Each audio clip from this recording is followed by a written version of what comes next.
In the semifinals, Rossa defeated American Magic with a 5-3 score. The team will confront Ineos Britannia in the final elimination phase of the Louis Vuitton Cup.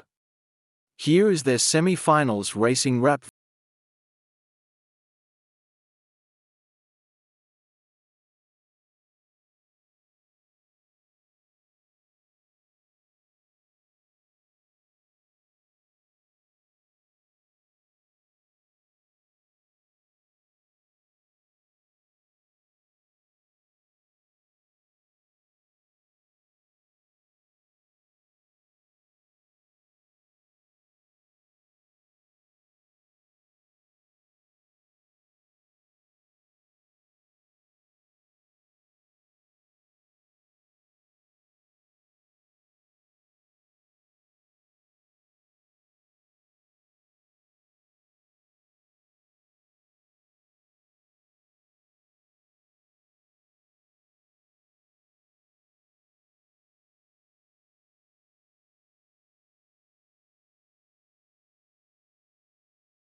This is your weekly global sailing highlights show, The World on Water, for September 27, 2024. The race committee prudently delayed the start to 2:30 p.m., keeping the fleet on the docks as they waited for a storm front with potentially gusty winds to pass on day one of the 22nd Rolex Swan Cup. Forging ahead were the Club Swan 36, Black Seal, with a first and a second place, the 42, Canopo, with 2 bullets, the 45, Ulika, with a second and a first, closely followed by Ex Officio, just 1 point behind, with a first and a third. Rich heritage, a spirit of camaraderie and shared passion, qualities on display at the Rolex Swan Cup. Light winds prevailed during day 3 of racing on the Costa Smeralda today, allowing the fleet of Swan yachts to offer a typically graceful spectacle and a chance to admire their eternal allure. For many owners it can spawn a lifelong love affair, which for Leonardo Ferragamo started over 35 years ago when he bought his first Swan. I could recognize it was a Swan because of the elegance they expressed and that strong identity, and of course the performance, and always with an impeccable quality, which at sea means also reliability. Really create this identity that is so very rare to find in a product. Since then, a love story with these boats started, which has remained with me for the rest of my life. Sailing these boats is a dream come true. They're really a sailor's boat. They sail very, very well, and they look beautiful at the same time. I've been coming to the Rolex Swan Cup for 40 years, but what really sets it apart is the sort of camaraderie ashore. This is a unique event. We're part of one big group. All the Swan owners share the same passion for their boats as well as for sailing. Swan tacking. And so that's what makes the Rolex Swan Cup so special. This enthusiasm and attachment to a unique event, uniting Rolex, the YCCS and now Tour Swan since 1984, was shared by all today, as the fleet enjoyed close racing on both the Windward Lured and coastal courses. The 22nd edition of this regatta is building to an exciting finale.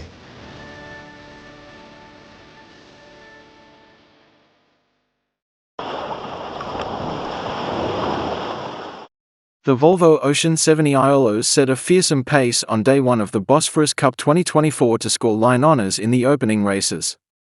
Greek businessman George Prokopia was helming his ocean-going 70-footer to great effect, aided by an international crew that includes Greece's most recent Olympic medalists, Pavlos Kajalis and Panayotis Mantis. Early off the start line, another mighty Greek boat, Stratis Andriadis 86-footer, Meliti, made an excellent start out of the committee boat end of the line to move into clear air ahead of the rest of the 96-boat pack. Welcome to Istanbul, spectacular host city of the Bosphorus Cup. With sailing boats measuring up to 86 feet long, Olympic medalists among the crew, and an entry of 96 boats, the Bosphorus Cup continues to go from strength to strength, 23 years after the event first took place.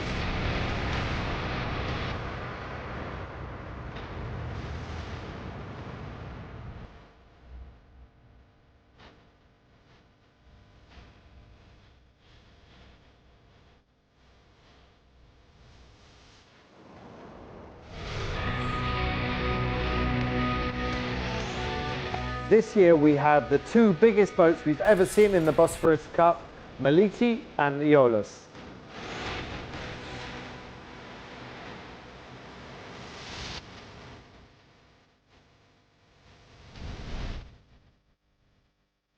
Saturday is the big day when the mighty Bosphorus Strait is closed to commercial traffic for a 5-hour window so that this fleet can enjoy a stunning race through the heart of Istanbul.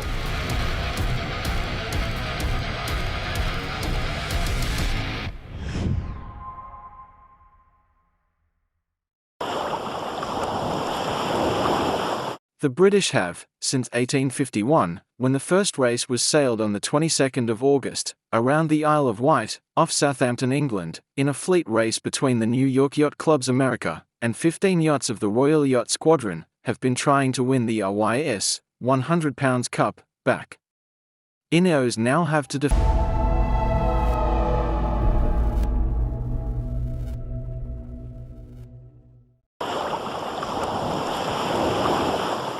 The Sandberg Estates J70 Worlds has a winner. After 5 intense days of competition in the Bay of Palma, the American, Yonder, of Douglas Newhouse and Jeremy Wilmot, was proclaimed world champion of the class in an event organized by the Real Club Nordico de Palma and the International Association of the J70 class. Llevamos desde noviembre realmente trabajando para este campeonato y la verdad es que también hemos contado con un Cotopi que es así impresionante. Un montón de gestiones, de permisos y que al final han ayudado muchísimo a que esto vaya bastante suave.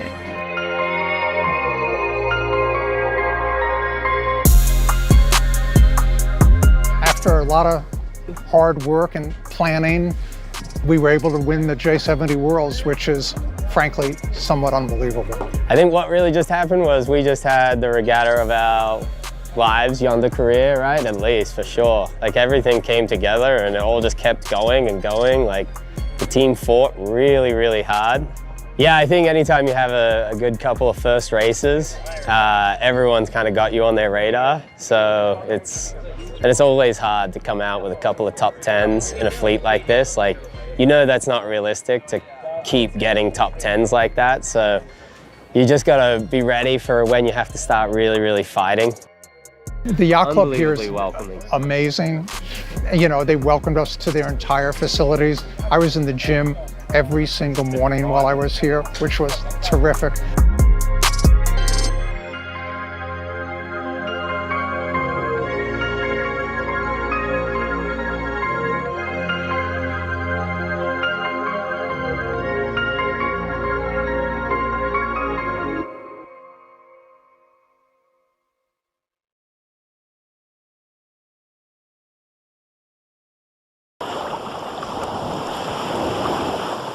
Day 2 of the Rolex Swan Cup on the waters off Porto Cervo was marked by unstable weather conditions, managed skillfully by the race committee to fit in a coastal race for all classes, with the exception of the Club Swan 36 class, which completed a windward-leeward race, abandoning a second due to a squall that brought with it unpredictable and shifting winds.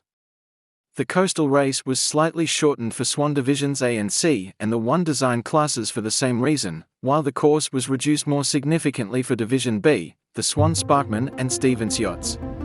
So here we are on day 2 of the Rolex Swan Cup, and what a fantastic day of racing we had yesterday. In the Club Swan 36 class, a fantastic performance by the Egyptian-flagged Lady Hada, who scored a bullet on the final race of day 1. It went so well. I have an amazing team and we won.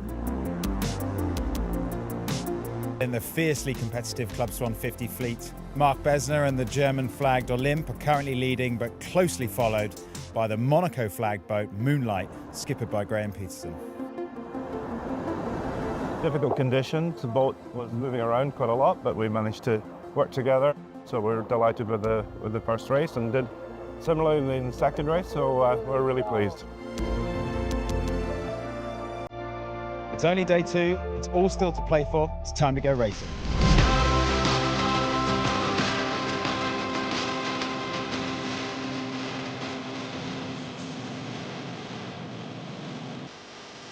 It looks a good day for all the boats. It's a coastal race, so it's equally exciting. It'll be good to see some of the nice islands.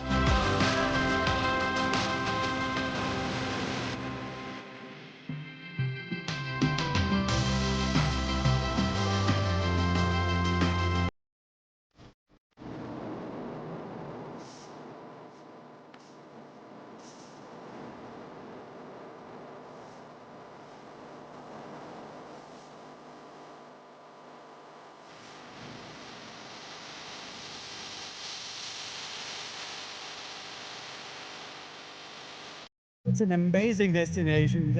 Otherwise, the people won't come back. The area is perfect, really wonderful. It's incredible. Yacht Club Bosphorus is always the best place to sail for any reason. Very glad to be here. It's our first time here at the Swan Cup. Really is fantastic.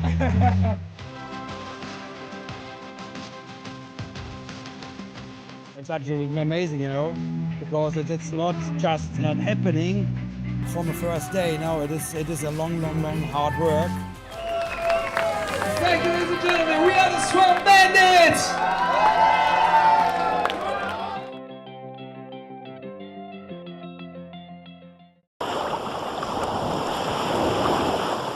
The season finale of the TF35 catamarans began this week with 3 races in light winds, just enough for foiling. Loic Forestier, with Sen 2, took the lead with places 1-3-1, followed 3 points behind by Ilium 12, with Bertrand de Mol in second place. C'était effectivement des conditions qui étaient hyper shifty, il fallait jouer des côtés, il fallait être un peu opportuniste. La première phase de jeu, on n'était pas forcément tout le temps dans le coup, on a su assez bien rebondir, donc c'était un peu challenging pour notre tacticien Greg.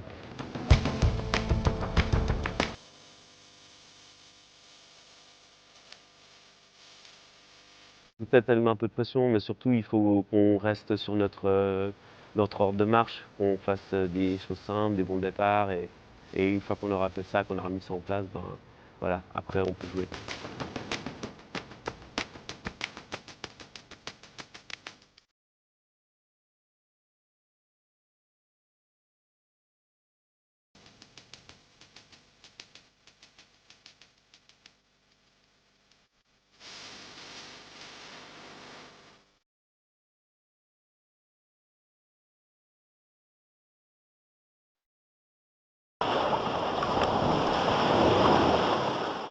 Orient Express 6 may not be the biggest boat at the regatta, but today she was the fastest.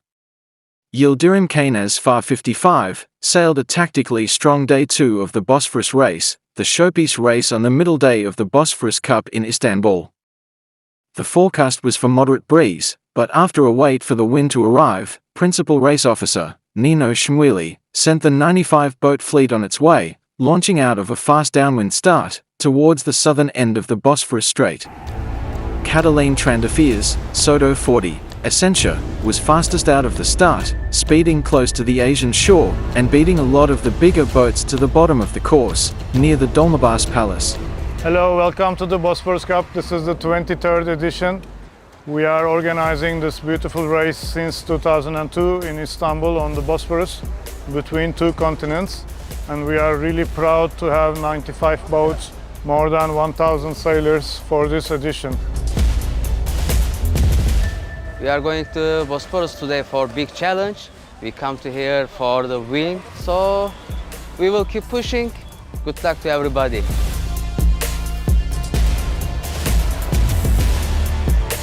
Today's Bosphorus race never let the sailors relax for a moment. With strong currents, rain squalls and big gusts, as well as patches of light wind, the 95 boats were constantly tested through the Bosphorus Strait.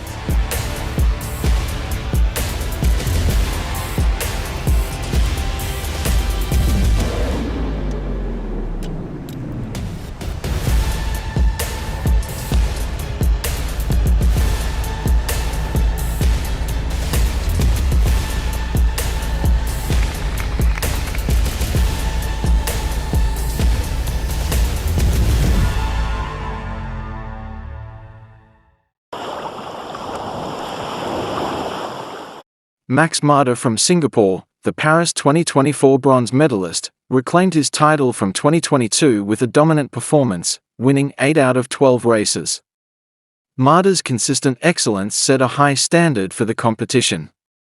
Reflecting on his competitors, Marder praised the Chinese sailors for their fearlessness and skill, noting their potential to become a formidable force in international competitions.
The third day of racing at the 22nd Rolex Swan Cup brought a northeasterly wind of 7 to 10 knots, allowing the competition to start on schedule at 12 noon, and all planned races to be completed.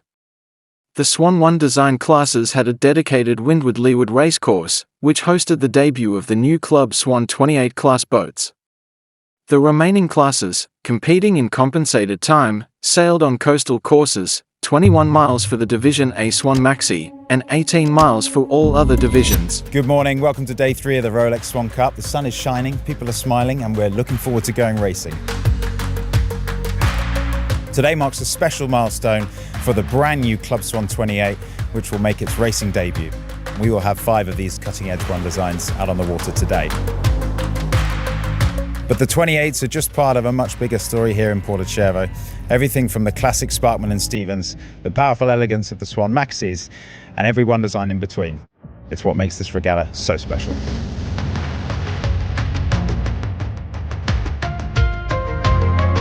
There was a close tussle on the final day of the Bosphorus Cup 2024, but in the breezy finale it was the TP52, Arca's sailing team, Blue Moon, who surged to victory in Istanbul. With a variety of wind strengths and different course configurations, the 23rd edition of the Bosphorus Cup demanded solid all-round skills, and Sept Altai's well-drilled crew looked ready for any challenge.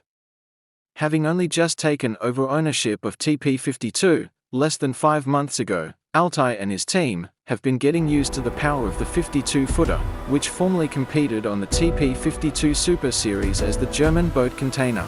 We've had 3 fantastic days of racing at the 23rd edition of the Bosphorus Cup in Istanbul. It started out on day 1 on the open waters of Kadibostan. Day 2, the magnificent Bosphorus Straits right through the heart of the city of Istanbul. And day 3 concluded with a beautiful coastal race through the idyllic Marmaran islands of Burgash, Kashik and Heybeli. After 3 great days of varied wind, strong currents, all kinds of conditions, it's been a super challenging but very rewarding event for the 95 teams. We saw a variety of contenders of different sizes. In the end, Coca-Cola Asterisk, the FAR 40, finished 3rd overall. Then the Russian entry, Roscoe Racing, early leaders in the series, end up 2nd overall, but cream of the crop, the TP52 from Turkey, Arca sailing team, Blue Moon. After 3 racing days, finally we won the race. It was really hard to race in that fleet, and racing in Istanbul is really tough because wind was always, shifty, gusty, and the other participants and also are really good.